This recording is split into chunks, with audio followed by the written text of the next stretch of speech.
Just bear with me lang po. So we'll just wait for a few participants pa, and then in 5 minutes we'll start na po. Okay? So while you are all waiting, pwede kayong kung wala kayong Viber, pwede kayong mag-download ng Viber app, and you can type in this URL, itong short URL that at /FXCX1. It's a Viber community na sinet up ko lang in case na may questions kayo after nung webinar natin. So, if ever then during session at naiya kayong mag-voice out ng inyong questions, pwedeng dyan na lang din kayo mag-ask ng questions, and at the end of the session natin, we'll be discussing it. So, i-address natin yung mga questions na yun. As much as we can, or hanggang sa kaya natin sagutin lahat ng mga question nyo within our time frame. Okay? So yun. So again, just wait for 4 minutes na lang. We'll wait na lang for other participants, and mag-start na din tayo. Okay? So yung mga gustong magkape muna or mag-breakfast, pwede pa kayo mag-breakfast ng 4 minutes. Okay?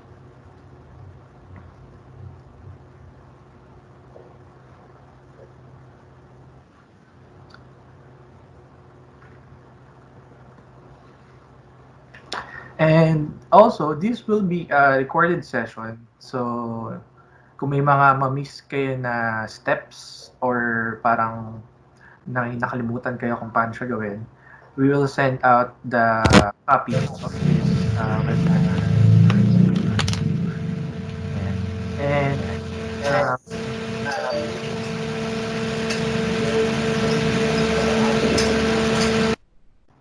okay, yan. So, sorry kung i-mute ko muna kayong lahat. Pag may questions kayo, feel free to unmute na lang and address me na lang po pag may mga questions kayo. Or, tulad ng sabi ko, you can join in the Viber community na sinet up ko. Ang title nun is Office Tips and Tricks. So, you can add yourself dun sa group, dun sa shortcut that at FXCX1. So, pag may mga questions kayo, pwede kayo dyan magtanong. Okay? So,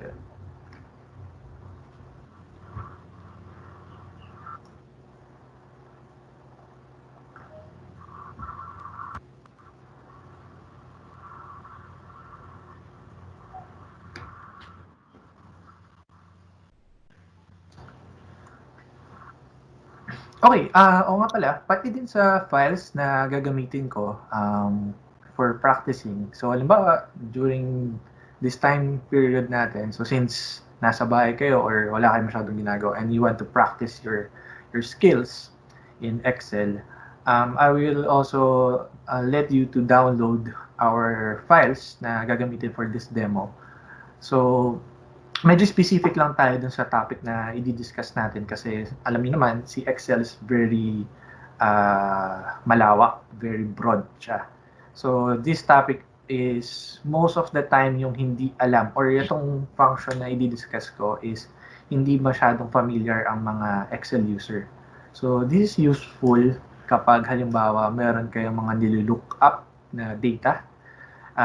Kung familiar kayo sa VLOOKUP, and so para siyang ganon, but slightly different pagdating sa approach or kung paano siya ginagawa. So yan. So you can also combine this function dun sa other functions na ginagamit nyo. So useful to sa mga accountant or mga finance or accounting. Yan. So pag halimbawa may nilook up kayo. Also for inventory purposes. Yan. So pag may mga hinahanap kayong mga data, dun yung magagamit yan. Okay. Sige. Alright. So, I think we are all settled now. Currently, we have 40 participants. So, again, to those 40 participants na nag-join sa atin from different companies, welcome po. I hope you're all doing well. Sana bumalik na tayo sa office natin. Yung iba siguro namimiss na nila yung mga cubicles nila or yung mga pwesto nila sa office. But nonetheless, we are trying to be safe muna. So, ngayong oras na raw, we'll discuss about some office tips and tricks, particularly using the index and match function and how do we do consolidation. Ayan. So, before ako mag-start do sa pinaka-session natin or do sa pinaka-demo na nagagawin ko, so I'll introduce myself first and our company. So, again, welcome. Thank you for joining us today. So, we are from EduPro. We are partners with Microsoft and other vendors like Comtia, Symantec, Veritas, yan, yung mga yan. But most of the courses that we cater are from Microsoft. Yan. So, we are one of the learning partners ni Microsoft for matagal na, ilang years na din. So basically, lahat ng trainers namin sa office or sa EduPro is tinatawag namin MCT, such as me also. So I'm a certified trainer na tinatawag. So we are one of the few individuals na allowed to teach Microsoft curriculums or Microsoft courses. Ayan. So bukod sa mga courses or sa mga curriculums na ino-offer namin, we also have certification benefits. So what does it mean? So, ibig sabihin nun is, after nyo mag-training and you consider pursuing a Microsoft certification path or career, para ma-distinguish yung technical expertise nyo or meaning meron kayong gustong ma-achieve na goal para ma-upscale or ma-improve yung skill set nyo, is we provide certification. So, ibig sabihin nun, pwede po kayo mag-exam dun sa center namin or sa office namin. Not only Microsoft, we also have other vendors like tulad na mention ko kanina, yung Comtia, Symantec, Cisco, yan, yung mga yan, and other exam technologies pa. So yan, marami kami available. So later on, I'll provide a link kung saan kayo pwede mag-inquire ng mga certification and trainings namin. Okay? So baka pag nag-inquire kayo, pwede namin kayo mabigyan ng mga discounts. Okay?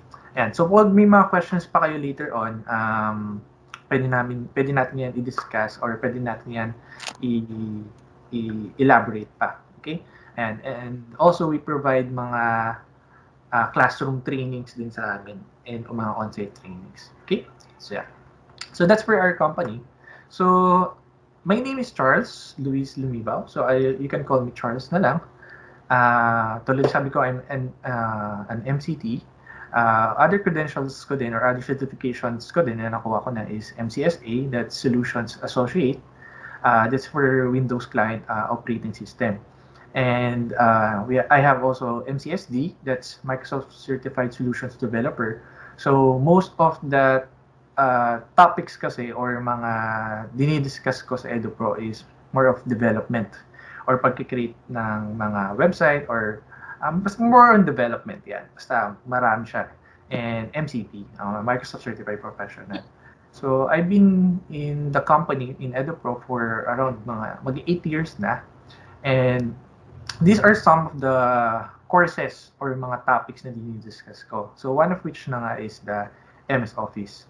So I also teach SharePoint, Power Apps, development like Visual Studio, yan, mga C++, C#, HTML, yung mga yan.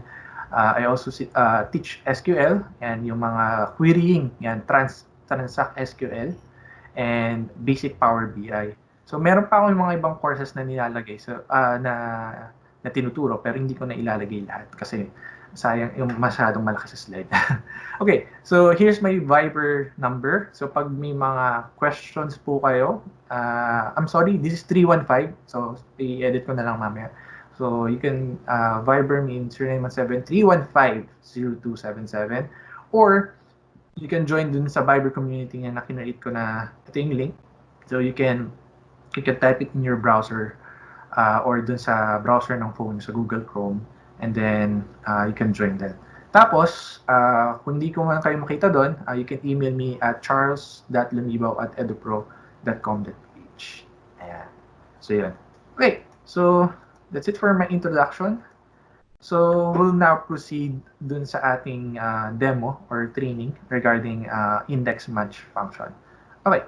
So, most of the users or most of you probably knows how to use the VLOOKUP function na, right?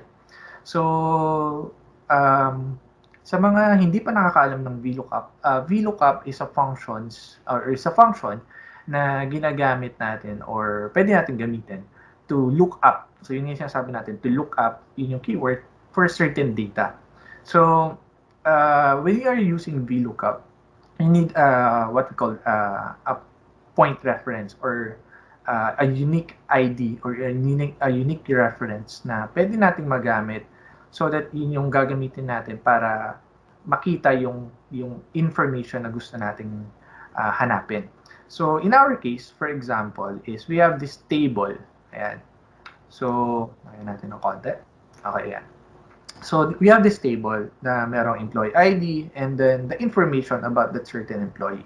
So for example, we have a large database or a large sabihin natin list yan, na gusto nating hanapin yung specific information or description nung particular item na yan. So in our case, dito sa employee table natin, we have this employee ID that serves as our reference point or yung tinatawag nating reference ID. So itong employee ID na to, ito yung gagamitin natin na to look up for the certain files or columns na gusto natin makita. Okay? So, I prepared here yung mga paglalagyan ng mga information na yun or yung kung saan natin ilalabas yung output. So, let's do a recap muna or parang review kung paano ba gumagana si VLOOKUP natin. Okay. So, ang gagawin natin dito is, ang gusto natin ma-achieve is, pag nag-type tayo ng employee ID natin sa employee ID section right here, so halimbawa, let's say 1001, and then we press enter, is lalabas na dito dapat yung pangalan, yung department, yung region, yung manager, at yung extension ng employee ID na to. Okay? So, kung hindi ka pa familiar sa VLOOKUP, it will be a tedious task para sa inyo kasi you need to look it up or filter mo pa siya isa-isa, right? So, instead of doing filtering, manual filtering na usual ginagawa natin or manual labor nga, we will use a function for that. Okay? So, ito yung tip ko sa inyo kapag gumagamit kayo ng VLOOKUP function or gumagawa kayo ng VLOOKUP function. First, you need to prepare your table, okay? Or your database. So, ang gagawin nyo is i-highlight nyo yung buong table natin. Okay? So, for example, is you Control A, yan. So, yung keyboard shortcut natin para ma-select yung data natin within the range. Ayan. Kung mapapansin nyo, within the range lang yan, is I just click inside the table or the data natin and then I press Control A. Ayan. So, magsiselect na siya. Make sure lang na pag nag-Control A kayo, nandun kayo sa loob ng data. Kasi kapag nag-Control A kayo sa labas ng range, ang mangyayari yung buong worksheet yung masiselect. Okay? So, yan. So, make sure na nasa loob ng data. Okay. So, right now, ang gagawin ko dito is lalagyan ko siya ng tinatawag natin na range name. Ayan. Yung range name na to is yung process ng pagpapangalan. Either isang cell, pwedeng isang cell lang, or pwedeng yung buong range natin lalagyan. So, in our case, yung buong range yung lalagyan natin. So, actually dito may pangalan na siya. So, again, Control A. So, ang pangalan niya dito is ito. Ito yung tinatawag natin na range name na. So, this is what we call the name box kung saan natin siya nilalagay. Ayan. So, dito, ang pangalan ng range na to is data. Okay? So, yan. Pero, for the sake of the demo, ang gagawin natin ito ng panibagong pangalan. So, sabihin natin, employee. Ayan. So, dito, pinangalanan ko siyang employee and don't forget to press enter. Okay? So, pag nag-click tayo dito sa drop-down ng employee, ayan. So, makikita natin na naka-highlight na yung employee section. So, ngayon, pwede natin gamitin to, itong range name na to, yung it's either the data or employee for our reference later on. Okay? So, yan. Make sure lang pala, remember, ito yung criteria. Pag naglalagay kayo ng range name dito, it should not be a cell reference or dapat unique yung pangalan na gagamitin nyo dito. And then, bawal ang space. Yun yung pinaka-importante. So, hindi siya papayag na bigyan kayo ng space. Alam? Ayan. So, yan. Bawal kayo maglagay ng space. Now, going back, so lalagay natin dito is yung function na kailangan natin gamitin. So, we'll type in here equals v lookup. Okay? So, V stands for vertical. Ibig sabihin, yung data arrangement nyo or kung paano naka-layout ang data is vertically arranged or patayo. Okay? So, ganun siya. Kaya siya VLOOKUP. Now, so dito, hinahanap yung tinatawag nating lookup value. Now, ang lookup value will be yung reference point nyo. Okay? Yung employee ID. This should be unique. Okay? Palaging unique dapat to. Okay? Kasi kung hindi yan unique, posibleng hindi nyo makuha yung data na hinahanap nyo or yung kailangan nyo talaga makuha. Okay? So, we will select here B1 as our lookup value. Okay? Comma, table array. So, this one, dito na papasok yung range name na ginawa natin. Table array is where your whole data is. Kung saan mo hinahanap yung data na kailangan mo. Okay? So, dito, it's either we use the employee. Okay? So, nakita niyo yun? So, tinype ko lang dito yung pangalan ng range name natin, employee. Okay? Or I press tab para hindi ko na kailangang i-type manually lahat. Or, I can use the data. So, the same lang naman kasi yung range na ginamit natin. So, it's either I use data or employee. So, again, for the sake of the demo, I'll use the employee na lang. Okay? Comma, column index number. Sa column index number is pipiliin nyo dito or isa-select nyo kung alin or nasaan column yung kailangan nyo. So right now, we are looking for the employee name, right? Ito yung hinahanap natin. So ngayon, para makuha natin kung ano yung column na yun, we need to count. Okay? Dun sa table natin. Now, don't be confused doon sa pagbibilang kung pang ilang column siya. Remember na hindi nyo bibilangin yung column headers dito, yung A, B, C, D, E, and so on and so forth. Huwag nyo bibilangin yan. Ang bibilangin nyo lang is yung range kung saan kayo nag-set ng table array. Regardless of the position or kung nasan man yung inyong range nyo. Okay? Kahit nasa ibang worksheet pa yan or kahit nagsisimula pa yan sa letter C column, ang bilang nyo pa rin is 1, 2, 3, 4, 5, 6, and so on and so forth, kung meron pa. Okay? So, in our case, pang ilan siya? 1, 2. So, ang lalagay natin na column index number dito is 2. Okay? Kuha po ba yun? Alright. Now, after that, comma, so we have here two range lookup. Okay? So, we have true for approximate match. Ibig sabihin, kapag may range ka na hinahanap, or false kapag eksakto. So we're looking for an exact match. So we can put here false or 0. Okay, 1 is true, 0 is false. Okay. Yeah. So we have completed our VLOOKUP formula. So press natin enter. Check natin kung tama. Alright. So yan, lumabas na si Jax Charon or kung ano man yung pagkakabasa sa kanya. Anyway, so yan. So, lumabas na siya. So, let's try out other employee ID. So, let's say 1002. Okay, there you go. So, it correctly shows us yung employee name nung hinahanap natin. Okay? So, good na tayo dyan. So, ngayon, sisimulan naman natin dun susundan natin yung sa department, region, manager, and extension. Now, we'll be using the same formula. Okay? Now, ang difference or ang disadvantage kapag gumamit tayo ng VLOOKUP is the arguments na ginamit natin if ever kakopy natin yung mga formula natin pababa.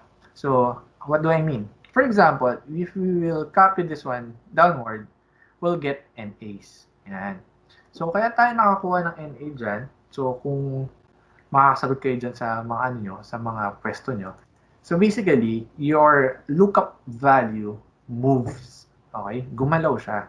So, if you observe here, dito sa VLOOKUP natin na una, B1 yung reference ID natin. Pero pagdating sa the rest of the data or the columns na gusto natin i-retrieve, naging B2, B3, B4, B5. Okay? May questions po ba? So far? Wala naman? Okay.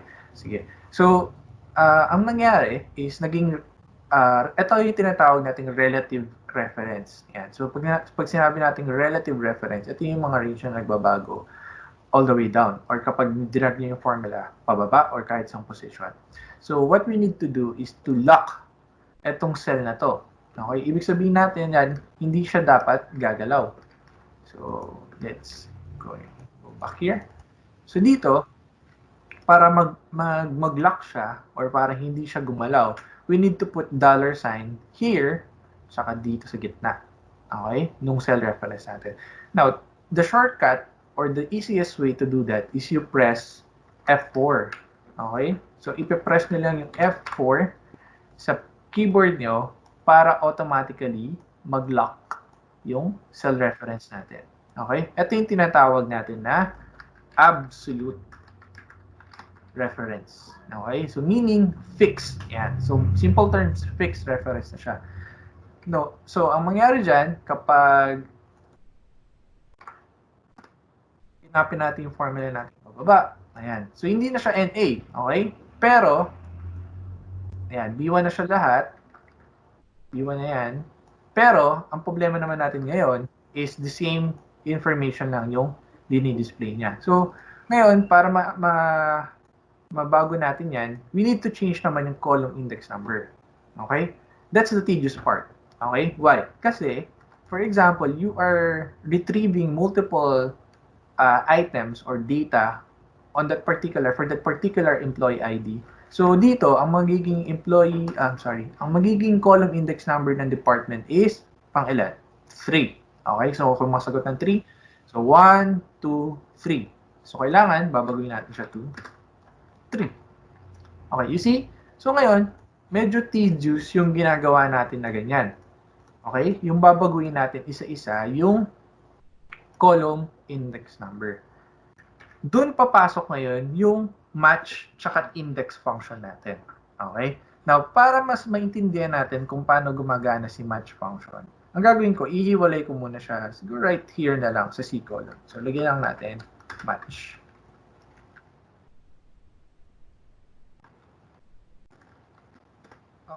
So, hindi nyo kailangan ihiwalay ito. Ipapakita ko lang kung halimbawa match function lang yung gagamitin natin. So, ang gagawin natin is equals match function. Okay? So, dito, hahanapin natin kung pang ilang column itong mga items na to, dito sa range na to. Okay? So, for example, employee name is pangalawa dun sa range na to. So, ang gagawin natin is lookup value nito will be this one. Okay, ito yung hinahanap natin. Comma, lookup array, saan natin makikita yung listahan ng mga headers natin? So, in this range. Ayan. A9 to F9. So, we need to include this one, the employee ID, because kapag binilang natin yan is 1, 2. Pag hindi natin sinama si employee ID, ang mangyayari, it's magiging 1 ang employee column natin. So, we need to include the employee ID. Okay?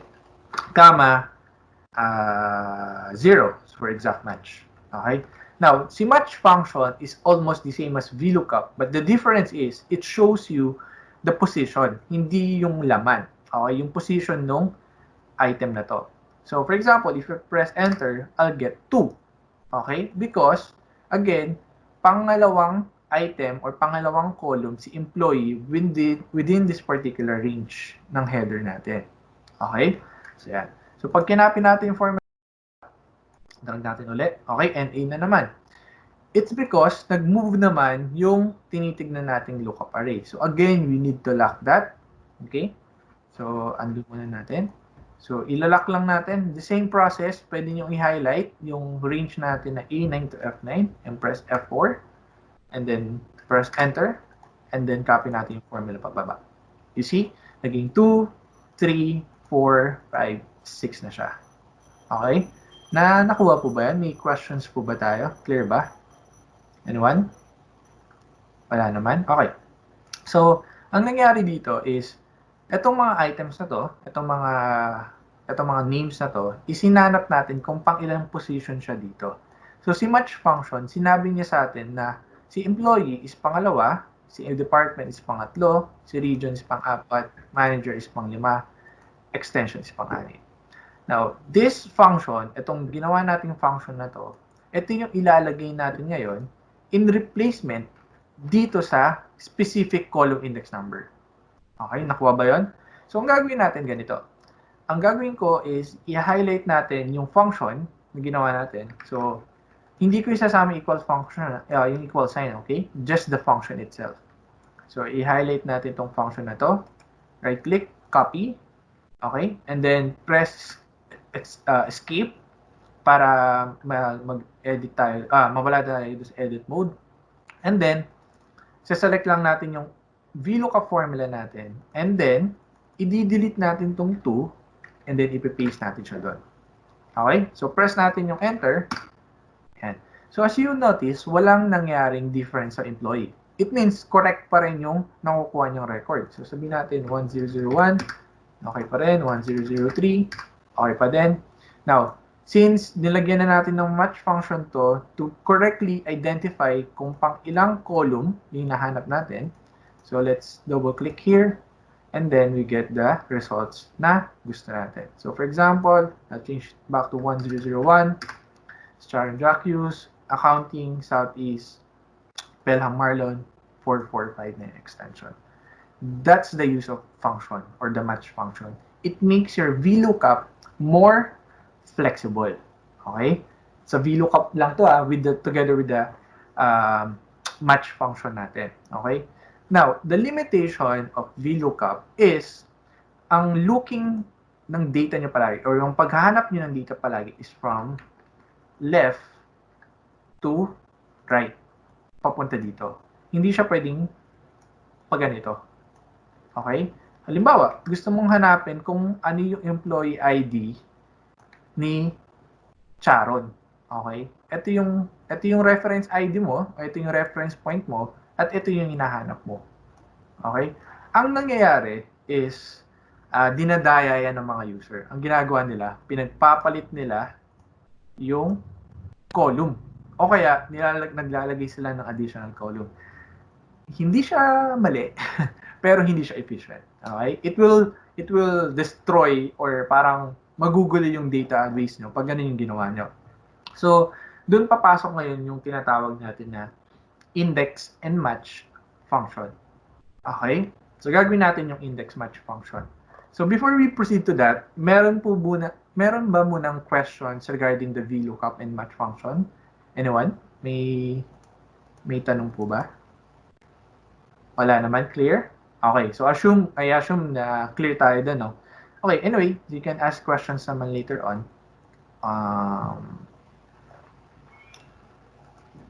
Okay, right here. Ito. So,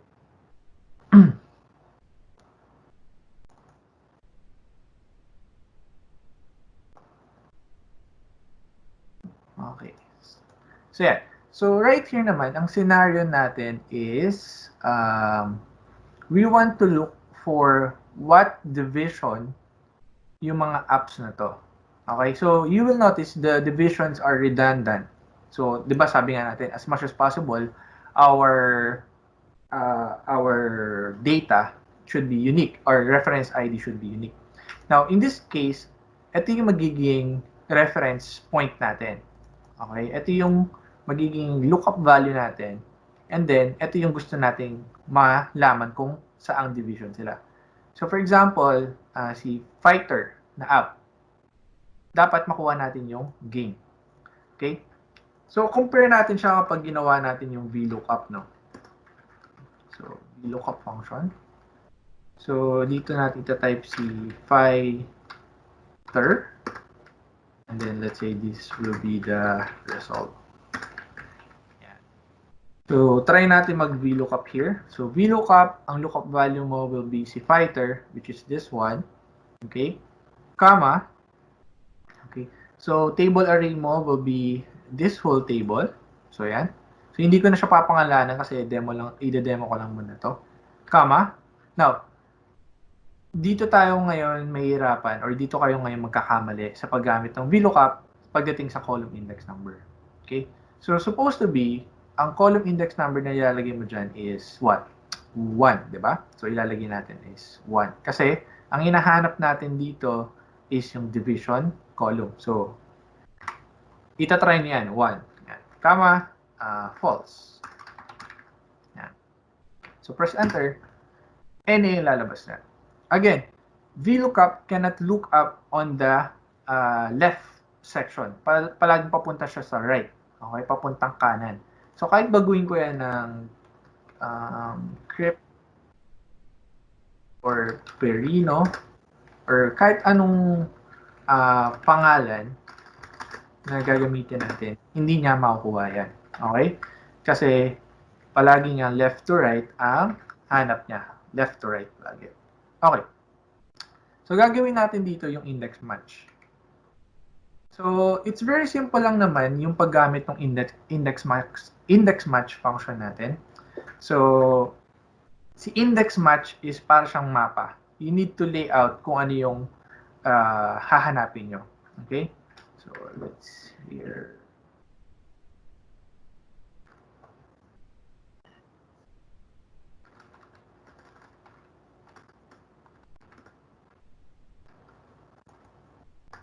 Okay, so yan. So, index. So, equals index. Okay, that's the name. So, dito, it needs an array. Pag sinabi nating array, it's a list or a collection. Okay? So, remember lang na pag gagamitin nyo si index is, ang kailangan nyo ilagay sa kanya is a range or list nung gusto nyong malaman or yung output na gusto nyo makita. So, in our case, ang gusto natin makitang output is this division. Ito yung gusto nating malaman. Okay? So, yan. So, i-highlight ko dito yung division. Hindi ko sasama yung header, okay? So, yung division. Okay? Comma. Row number. Okay? Ngayon, kailangan kong malaman kung pang ilang row yung hinahanap natin based on the apps. Okay? Based on this one. Si apps na isa-select natin dito. So, this will be our reference ID. Ngayon, dito papasok or dito natin gagamitin si match function to tell us pang ilang row yung hinahanap natin based on the list of apps na meron tayo dito. Okay? So, for example, type natin dito yung match function. Okay? Lookup value will be this one kasi dito tayo nagse-select ng apps natin. So, para hindi natin itatype. Okay? Comma, nasan ba yung list of apps natin? So, this will be here. Okay? B6 to B15. Okay? Comma, 0, and then close parenthesis. Now, here, mapapansin nyo, meron pa siyang isang argument, yung column number. Since meron siyang bracket na nakalagay dito, yan, yung bracket na yan, it means optional. Pwedeng hindi nyo lagyan yan. So, close parenthesis lang natin ulit, and then press natin yung enter, we get productivity. Okay? So, paano natin nakuha yung productivity? Kasi, si Wencal, asa ba si Wencal? This one. So, Wencal. Ayan. So, from this list ng apps natin, hinanap niya kung pang ilang row or pang ilan yung position ni Wencal. So, this is 1, 2, 3, 4, 5. Fifth. Okay? So, in line with that, sa panglimang row na to, or panglimang position na to, nandun yung division or nandun yung hinahanap natin na division, which is the productivity. So, if we change this one to Perino, you get game. So, ito yan. If we want to change it to Wencal, we get productivity, sorry. Accord, utility, so yan. And so on and so forth. So, it shows us na pwede na tayong mag-look up nung mga nasa kaliwa natin, yung mga nasa other side natin, without transferring or moving your certain columns. Okay? Clear po ba yun? Ayan. So, ang ginagawa natin dito is we use the index function, okay, para malaman natin kung anong gusto natin makuha, and then ima-match natin siya by the reference value na pipiliin natin. Okay? So, again, dito, pag pinili natin yung app, Perino, we get the game, and so on and so forth. Yan, yung mga yan. Same goes with this one. So dito, ang hinahanap naman natin record is index match. Okay, index D16, D15. Gusto nating malaman kung magkano yung profit sa Perino. Okay, yan yung up na Perino. So ito yung range na hinahanap natin, sa D16 to D15. And then ima-match natin siya dun sa app. So si Perino, here, we have 469, which is correct. Ganun din sa revenue. Ayan. So this one naman sa revenue, pinapakita naman dito, yun na pag ginamit natin yung pang ilang column. Okay? So yan. Kasi here, pwede tayo mag-change ng revenue or profit.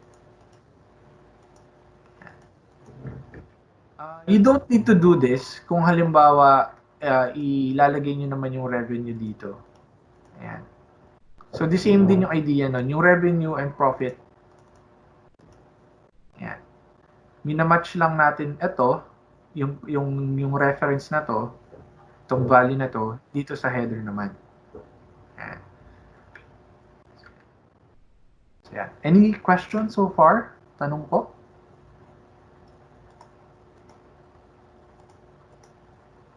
Questions? Clear ba tayo dun? Okay. So, mukhang good naman tayo. Mukhang nag-gets naman natin lahat. Okay. So, that's how you use the index and match function for looking up your data. Okay? Now, paano naman halimbawa kapag gusto natin mag-consolidate? Okay? So, pag sinabi natin consolidate is gusto natin mag-add or mag-combine ng mga data natin. Okay? Sige.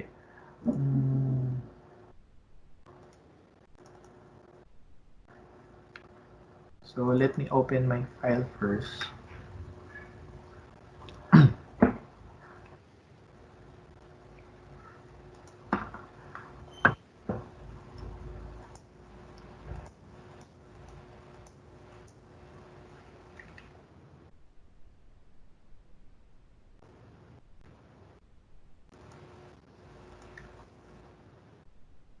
Medyo nalakihan ko na ng konti yung screen natin para mas kita.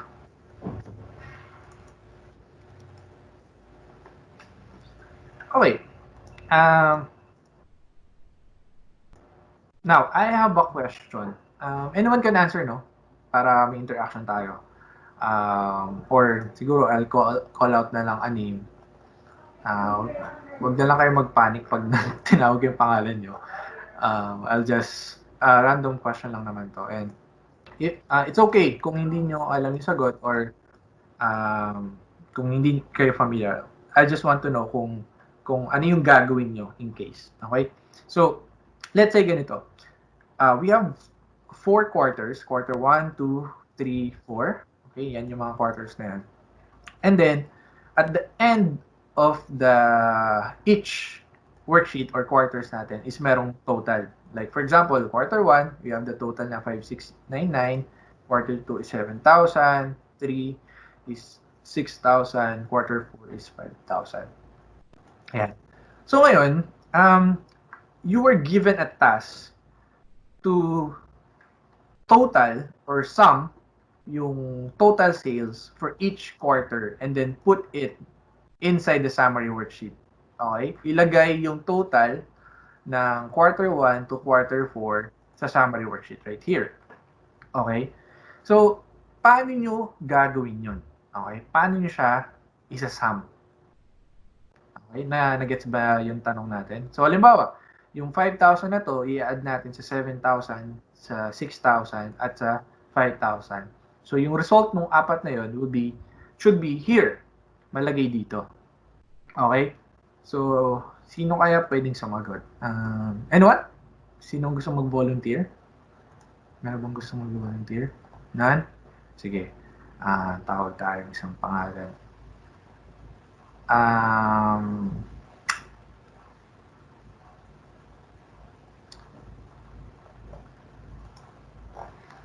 Baka may mag-leave sa inyo, ha? Si Ma'am Marisa. Ayan. Ma'am Marisa, naririnig niyo po ba ako? Ma'am? Marisa Genyo. Ay, kuya. Ay, ma'am. Yan. Yun. Question lang eh. Para itotal sa dulo. I-reference ko yung per tab. Isa sum, tapos tab ko yung lahat ng reference dun sa per quarter. How do you do that? Paano siya gagawin? Paano ba? Hindi ko kabisado yung code. Pero sum, tapos... okay, so sum. Nagsisimula kasi sa sum function, right? Sum. Okay. Tapos pupunta ako dun sa tab. Okay. And tapos, then, select ko yung... Okay. And then, tapos plus ng pati yung mga quarter 2. Okay, so pupunta kayo each quarter. Tama po ba itong ginagawa ko? Ganito po ba gagawin nyo? Sorry. This one. Okay. So, as per Ma'am Marisa, so let's see, no? So, correct me if I'm wrong, no? So, ito yung pagkakaintindi ko sa gagawin ni Ma'am Marisa is she will type sum function, like that. And then, pupunta siya ng quarter 1, select niya yung reference nung ina-add niya, which is quarter 1 D22, comma, and then quarter 2, this one, and then comma, quarter 3, comma, quarter 4, and then D22, and then close parenthesis. Okay? Tama ba yun? So, kung tama, let me know. Anyway, sige. So, try natin, no? So, okay. So, lumabas yung result. Okay? That's good. Okay yan. Okay. Now, the problem with that is medyo matrabaho yung process. Like, may nakalimutan pala ako isang quarter. Anyway, sige. Nonetheless, we get the result na gusto natin. So, edit natin ng konti. Comma, 4, quarter 4. Sorry. Yan, 24,000. Yan. So, ito yung sum or total ng apat na worksheet. Now, kung mapapansin nyo, ang ginawa natin is skip tayo or naglipat-lipat tayo ng worksheets just to get the sum of this data natin. Okay. Now, I'll show you a trick para hindi nyo kailangan gawin yun. Yung palipat-lipat kayo ng worksheet. Now, may disclaimer lang ako. Okay? So, magagawa nyo itong technique na to or yung process na to kapag medyo template actually talaga yung worksheet natin. But there are other options kapag magko-consolidate tayo. Okay? Now, you will notice pare-parehas yung location kung saan tayo mag-add. Okay? Kung saan tayo magto-total. Ayan. So, nasa D22 siya. Okay? So, ngayon, advantage natin yan. Okay? Lalo na kapag sa mga accounting, di ba, usually meron kayong mga template na ginagamit. Ayan. So, advantage yun kasi mas madaling mag-consolidate kapag ganun. If not, again, may other ways naman tayo. So, ganito gagawin nyo, no? Tama yun, you'll start with equal sum function. So, you need to maximize or gamitin natin efficiently yung function. And then, you go to first quarter, sa quarter 1, right here. And then, hold nyo yung shift. Okay, shift key. Okay, either left or right shift key doesn't matter. Okay, parehas lang yan, basta shift key. And then, select nyo yung quarter 4 na worksheet. Like that. Okay, nagets? Kita nyo ba? Kung mapapansin nyo, para nag-highlight dito. Ayan, zoom in natin ng konti. Ayan. So, nag-highlight dito yung quarter 1 to quarter 4 worksheet. And notice nyo, dun sa formula bar natin, ayan. So, sa formula bar natin, meron na tayong range ng worksheet. Like that. Okay? So, ngayon, Ibig sabihin yan, sinelect ko na yung 4 na worksheet. Hindi ko na kailangan maglipat-lipat ng worksheet kasi matrabaho yun. What if ginagawa nyo is, ang sinasabi nyo is per month? So, you mean to say, kailangan nyo pumunta ng 12 worksheet, di ba? So, it's not that efficient. So, ang gagawin natin, ganon. Ulitin ko, no? Ulitin natin yung process. Equal sum, open parenthesis. You go to the first quarter, hold down shift key, select quarter 4, and then select natin yung reference kung ano yung ina-add natin, which is D22. Huwag yun na isipin kung ano yung total na nandun. Okay? Ang importante lang is yung cell reference. So, yung ina-add natin is yung D22. Okay na yon. And then you press enter lang kahit wala nang close parenthesis. It's all good. Enter natin. We get the 24,054. Okay ba yun? So, mas mabilis siya, di ba? Compared dun sa pupunta kayo isa-isa per worksheet. Okay? Ganun din sa ibang function. Let's say average. Okay? So, average function, kinukuha natin average sum. Okay? So, you go to quarter 1. Okay? Again, remember hindi muna kayo magpe-press ng shift or hindi nyo muna i-hold yung shift. Select nyo yung quarter 1, hold shift, select quarter 4, and then select D22.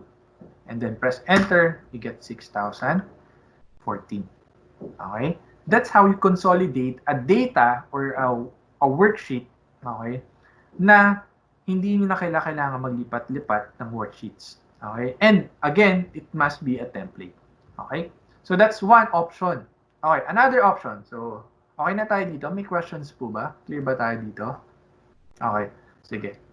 So kung may question kayo later, pwede kayong magtanong po. Close na lang natin siya. Next natin. Okay, let's say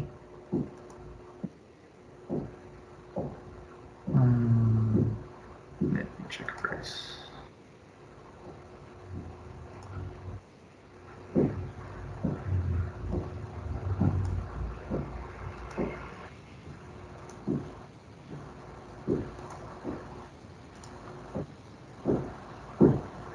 Okay, this one.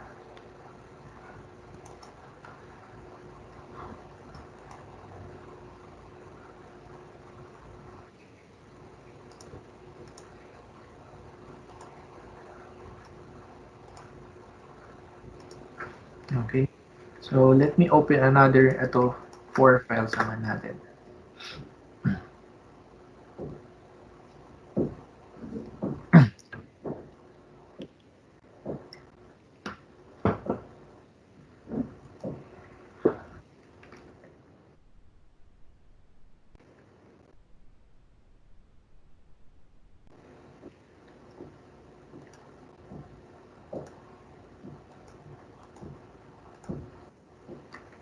Mali. Sorry. Okay. Okay. So yan. So gaganitin ko muna para makita natin. So meron tayong pagbalik na rin natin si quarter 2 and quarter 3. Okay. So ito yung scenario natin. Ito naman, magkakaibang workbook. Okay? So dun pa rin tayo sa template base. Pero this technique naman, it also works even though hindi siya template. Okay? Kahit kulang-kulang yung data or kahit bungi-bungi yung data nyo, okay lang. Okay. So ganito. We have a consolidate workbook. Okay, so maximize muna natin si consolidate workbook. Si consolidate workbook is your master file. Sabihin natin ganyan. And then, nawawala or wala dito yung quantity.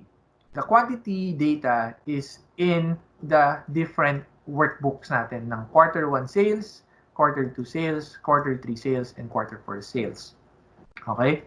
Now, the question is, paano nyo naman isasum yung mga quantity na nasa bawat workbook, magkakaibang workbook, remember, at ilalagay nyo yun sa consolidated workbook natin right here. Okay? Paano natin siya i-add? Now, another another dilemma dito will be this one, the product. Okay? Mapapansin nyo dito, yung product is not the same or hindi siya aligned dun sa product ng bawat quarter worksheets natin, or workbooks rather. Okay? So dito, magkakaiba yung arrangement. Ito, 4489 yung una, sa quarter 1 is 4269, sa quarter 2 is 4495, dito is 3551, dito is 2030. Yan, yung mga yan. Okay? Now, sige, magtatawag uli ako ng pwedeng sumagot. Sino naman kaya? Let's call in a guy, si Sir... Ano makita ang lalaki? Okay, ito. So, si Sir Bernard Beltran. Sir Bernard Beltran. Question lang. So, again, it doesn't matter or hindi naman importante kung ano yung way mo kung paano siya gagawin. I just want to know kung paano mo siya gagawin if ever you were given that task. Okay? Sir Bernard, can you give us your opinion or guess kung paano mo siya gagawin? Hello, sir? Wala. Okay, sige, let's choose other, sino ba? Para lalaki naman. Ayan, si Sir Ryan. Sir Ryan! Ito, si Sir Ryan, kalala natin. Sir Ryan, if ever ikaw, meron kang database na ginagawa, let's say like that. Paano mo siya gagawin? In case lang, ikaw lang, paano mo sa tingin mo, ikaw, paano mo siya gagawin? Hello, Charles. Hello? Hello, sir. Yes, dinig kita. May idea ka ba? I'm not sure kung tama eh. Pwede kong i-sort yung product. Okay. Sa lahat ng worksheet. Worksheets. Okay. Tapos, paano mo siya i-add dito sa Consolidate? May idea ba?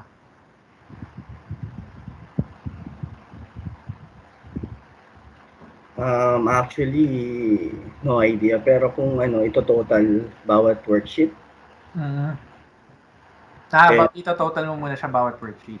Yes. Okay, nice. That's right. Pwede rin yan. Pwede yung option na yan. Okay, thanks, Sir Ryan. Tama naman yan. Okay.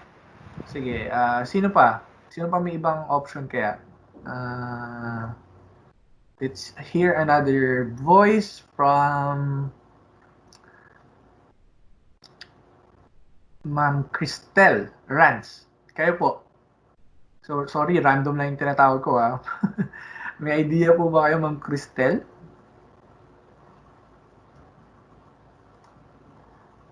Wala din. Okay, sige. Siguro nahiya si Ma'am. Okay, anyway, sige, okay lang yan. So, going back here, quarter 4, quarter 2. Okay, sige, going back here. Sige, ganito. So, tama yung sinabi ni Sir Ryan. Pwede yung gawin is i-sort muna yung product natin. Okay, so, ascending order. But you need to also sort this one, yung consolidate natin. Kasi, syempre, kailangan sumunod to dun sa kailangan sumunod yung mga quarter workbooks natin dito sa consolidate natin. That's one way. Tama din yung sinabi niya, pwede niyang i-sum lahat ng mga yon per worksheet. But the thing is, medyo matrabaho yun. Okay? So, kasi again, hindi natin alam kung yung product na to is existing dun sa iba't ibang workbook. Okay? Gets ba yun? Yung idea na yun? Okay. So, ganito yung gagawin natin na way. Okay? So, I'll maximize the consolidate. Okay? So, the fastest way here, okay, actually, hindi tayo gagamit ng formula. Okay? Wala tayong gagamitin ng formula. Gagamit lang tayo ng tool. Okay? So, ang gagawin natin is i-highlight natin yung product. Okay? This will be a reference guide kasi.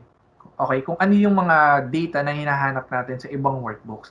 And then, kung saan natin ilalagay yung result, which is the quantity. Okay? So, ganito yung gagawin natin dyan. Now, again, regardless kung existing tong product na to sa ibang workbook, wala yung problema. Kahit maikli lang tong itong consolidate list natin or yung product list natin, walang problema yon. As long as tama yung process, pwede kayo mag-consolidate. Okay? So after that, pag-highlight nyo na yung product, yung reference guide nyo, and then the quantity wherein doon nyo ilalagay yung result, is pupunta kayo sa data. Okay? So, pupunta kayo dito sa data ribbon na tinatawag natin. And then, hahanapin nyo dito yung consolidate. Okay? So, minsan, lumalabas yung name dito, minsan hindi. Just look for this icon. Okay? Itong icon na to, yung consolidate. Yan. So, kung click natin yung consolidate, okay? So, yan. So, dito, isa-select nyo lang kung ano yung function na gagamitin nyo. So, since gusto nating matotal yung mga quantity from different workbooks, okay? Iba't ibang file na to, yun yung gagamitin natin yung function. Now, reference. Now, ito yung pinaka, hindi naman mahirap na way, pero ito lang yung parang manual ng konti. Okay? We need to select kung ano yung mga cells or range na i-add natin. So, ngayon, ang gagawin natin, pupunta tayo dun sa quarter 1 workbook. So, dito, click natin yung reference. Punta tayo sa quarter 1 workbook. And then, i-highlight din natin yung same range, yung product and quantity. Okay, hanggang dun sa end. Okay? Yan. Dun sa A1 to B21. Okay? And then, click natin yung add. Okay, nakuha ba yun? I-add lang natin. So, nandito na siya sa reference na to. Now, the same process yung gagawin natin pagdating dun sa quarter 2. So, punta tayo dun sa quarter 2. Okay? And then, highlight natin yung product and quantity. There you go. And then, add. So, this will be your second reference. And then, punta tayo sa quarter 3. Highlight natin yung product and quantity. Add. And then, punta tayo sa quarter 4. Highlight the product and quantity. And then, add. Okay? So, nakuha na natin dito yung 4 na reference na workbooks natin. Okay? By selecting the product and quantity. Now, the next trick dito, importante, is isa-select nyo yung top row and left column. Okay? The purpose of these labels is para malaman ni Consolidate kung ano yung i-add niya, which is the quantity, at kung ano yung reference ng ina-add niya, which is the left column right here. Okay? Pag hindi natin sinelect to, hindi niya makikita kung ano yung product na ina-add niya per workbooks. Okay? So, kailangan natin itong malaman para si 4489, hahanapin niya yun sa iba't ibang workbooks kung nasan man siya. Okay? Now, pwede nilagyan ng check din tong create links to source data in case na gusto nyo i-update yung workbooks kung saan nyo kinuha yung data nyo. Okay? So, yan. So, dito nilagyan ko ng check. Okay? Para makita din natin yung breakdown. And then, pe-press lang natin yung okay. So, ready? Okay. Ayan. So, nakuha na natin dito yung total. Ayan, yung quantity. So, kita nyo ba? Ayan. So, walang kahirap-hirap. Nakuha na natin kagad dito yung quantity without using any formulas. Hindi natin tinype yung formulas. So, it will be already added dun sa ating workbook. Okay? So, yan. Tapos, ang mangyayari, or ang gagawin natin, meron dito kayo mapapansin na plus sign. Okay? It shows us naman yung breakdown. Okay? Kung saan natin nakuha yung data natin. So, for example, is 4489, meron siya dito sa, kompleto siya. We have quarter 1 sales, quarter 2 sales, 3 sales, quarter 4 sales. So, this one, sa quarter 1, nasa B8 siya. Sa quarter 2, nasa B8 din siya. And quarter 3 is B16. Quarter 4 is B21. For a while lang po, no?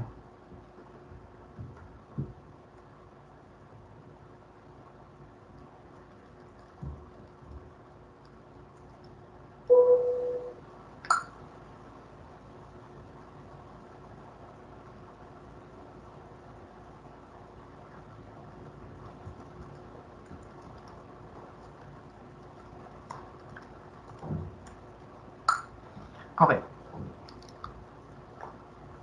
Yeah. So that's how you consolidate multiple workbooks. And so dito, you've already or you have the capability na mag-add or mag-consolidate ng multiple workbooks without using a formula, okay? Nang walang hassle. So, that's how you consolidate your data. Okay? So, there are other ways, marami pang actually option kapag magko-consolidate kayo ng data na pwede nyo din matrack yung mga changes na nangyayari sa workbooks nyo. But it would be a long discussion pa. So, we'll save it in another time. Pero so far, these are the basics. Okay? Ito yung mga basic tools na pwede nyong gamitin kapag nagko-consolidate kayo. Okay, let's try yung yung pag-update ng data. So for example, sa quarter 1 sales, sabi nasa B8 siya eh, 'di ba? Ito, si 4489. So this one, 4489. Okay, so let's update this one. From 20, gawin natin, let's say, 30. Ayan. So mapapansin nyo, nag-update yung quantity natin ng 4489. Okay? So yan. Balik natin sa 20. Okay? Make sure lang na hindi nyo gagalawin yung consolidated. Kasi this will be an output workbook na. Okay? So meaning, hindi nyo pwedeng gawing 60 to or something. Why?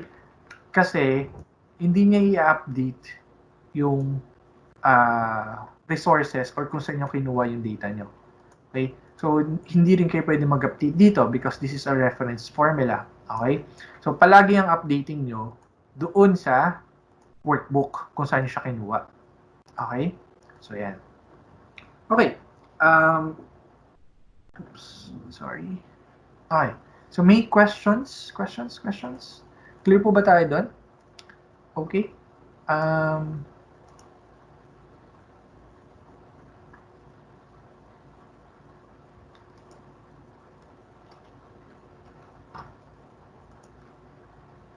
So,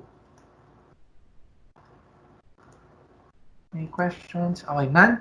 Wala po ba kayong questions? Actually, I think we've covered all yung for this morning, yung topics na gusto nating i-discuss, which is the index and match function and also the consolidate function. So, hopefully, marami kayong, in the short period of time na meron tayo ngayon, is marami kayong nakuha and magamit nyo siya sa everyday work nyo. Okay? Don't worry, we will have more of this webinar sessions and our sales representative will email you updates naman kung kailan kami mag-run ulit. Hanggat meron tayong ganitong scenario pa ngayon na nasa bahay lang tayo and we need to make the most of it na matuto pa rin even nasa bahay pa lang or nasa bahay lang tayo. And we hope also na makita namin kayo doon sa office namin for other trainings. So kung medyo nabitin kayo dito sa topic na to, you can email us kung ano pa yung mga suggestion nyo or ano pa yung mga gusto nyo matutunan. And we might compile that and then let's see kung makapag-run kami ng specific na gusto nyo matutunan. Okay? Na functions or tools or kung ano man yung gusto nyo gawin. Okay? So, the floor now is open for any questions or any clarifications na gusto nyong tanungin before we end the session. So, this is now your time para magtanong ng questions kung meron man. So, anyone? May questions po ba? Tanong? Sige, while I'm waiting for someone na may magtatanong, again, let me edit this first. Okay.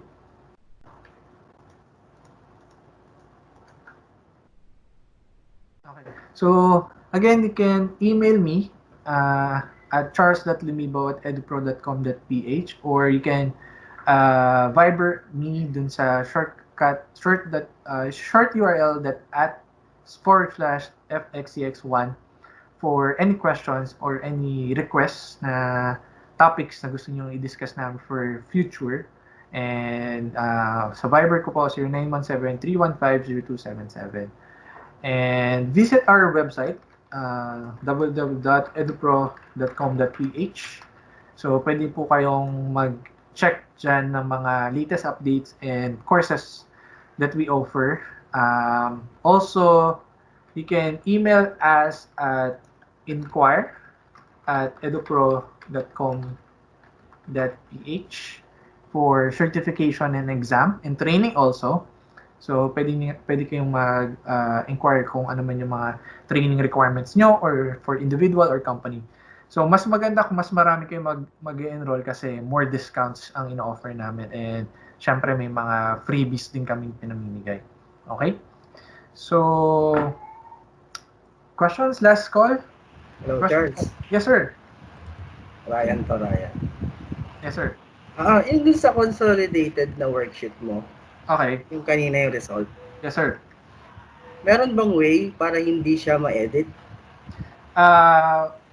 You mean hindi talaga siya magalaw, sir? Yes, kasi what if may accidentally na babago niya Okay. na hindi niya naman sinasadya? May way bang ganun? Okay, so meron siyang way. So, thank you for that question. So, ang question ni Sir Ryan was, after mong ma-consolidate yung workbook mo or itong output consolidate mo, gusto mo siyang lagyan ng protection. So, you can protect this one, pero kailangan na consolidate mo muna siya. Okay? Kailangan na gawa niyo muna yung output. Okay? Now, kung ayaw mo na itong ipagalaw, ang gagawin niyo will be, you need to select the entire worksheet.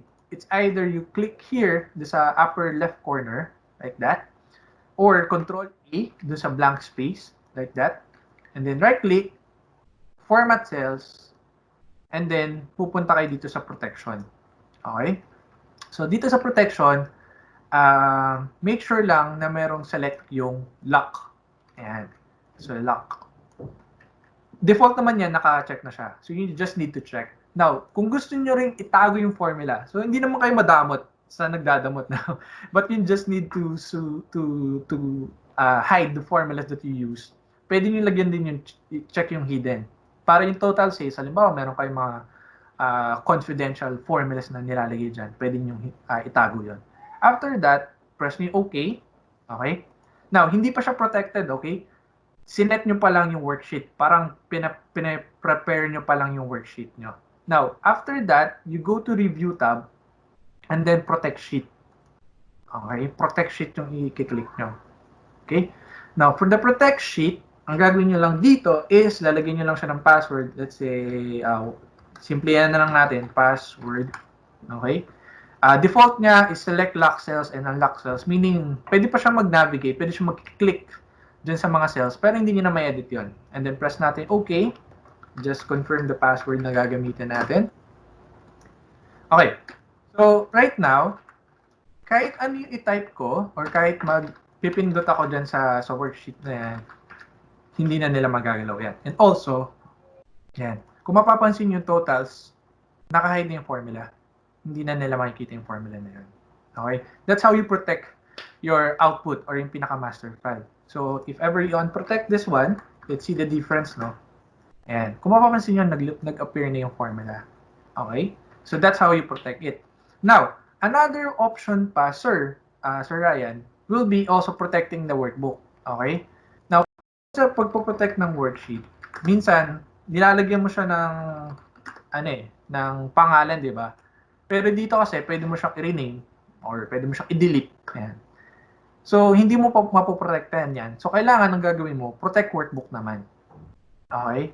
So, yung protect workbook, it protects the properties or yung parang structure. Yan, yung structure ng workbook mo.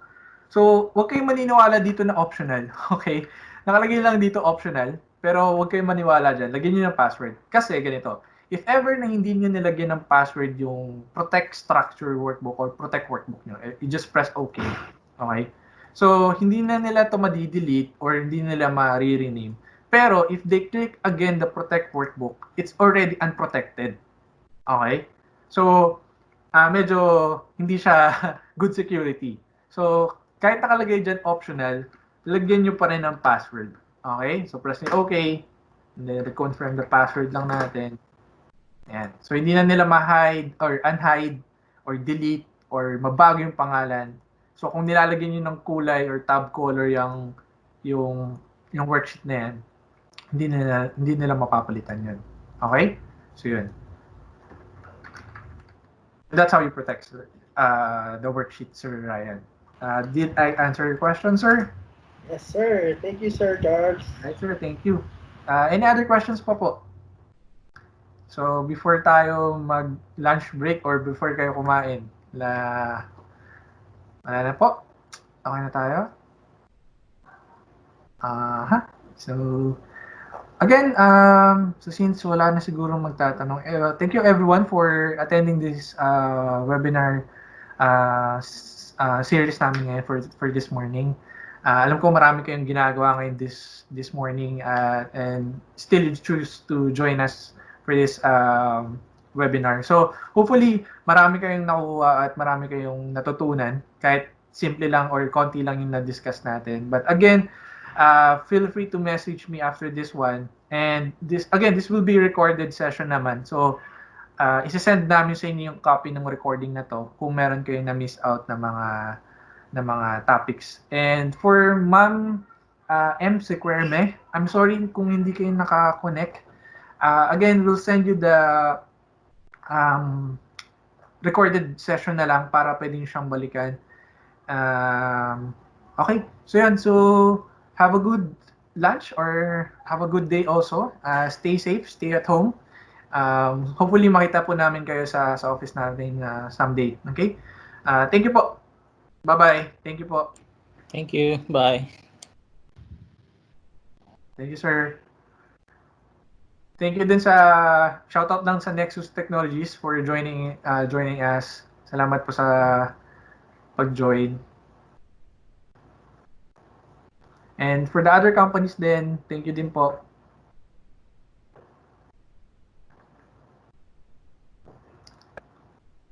Thank you.